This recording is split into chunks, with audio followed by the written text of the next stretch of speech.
Good evening and thanks for joining us, everyone. Questions about whether a Maricopa County official who's now behind bars spent your tax dollars on his adoption business. County supervisors met today to figure out whether they could boot Assessor Paul Petersen out of his elected position. Petersen was charged last week with 62 felonies connected to an alleged baby trafficking business. Team 12 political insider Bram Resnick has more on why the supervisors raised new questions but left Petersen alone. Bram? Yeah, it turns out you can't fire an elected official in Maricopa County even if he faces dozens of felony charges. But the allegations against Paul Petersen across 3 states have county supervisors wondering whether he misspent our money at the assessor's office. Even though 12 News has learned Petersen didn't spend much time at that office. I really enjoyed being a small part of their successful adoption stories. Maricopa County Assessor Paul Petersen now sits in a Phoenix jail, but he still has a job.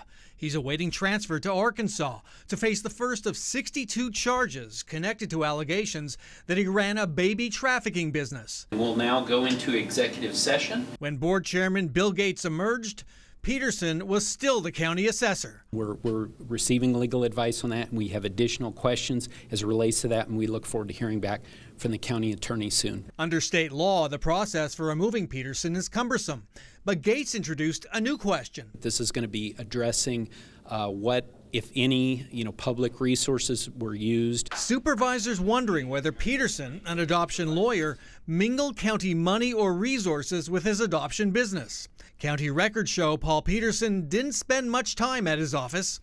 According to county parking records obtained by 12 News, Petersen parked at his office garage 64 times over the last 12 months. He was downtown about 4.5 hours per office visit, a total of 280 hours over 12 months.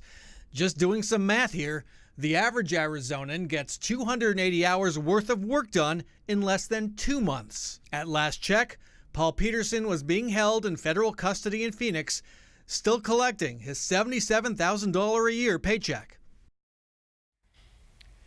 And Paul Petersen can end what would be about a 3-month removal process by resigning, but that hasn't happened yet. Meantime, the Arizona charges against Petersen are moving forward.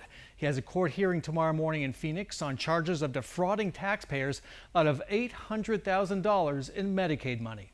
Now over to you. All right, Bram, thank you. Facts matter, and with a complicated situation like this adoption scandal, we want to make sure that you can read the court paperwork for yourself. That's why it is available right now on the 12 News app. You'll also find reaction from some of the parents involved in all of this and all the facts that we know so far.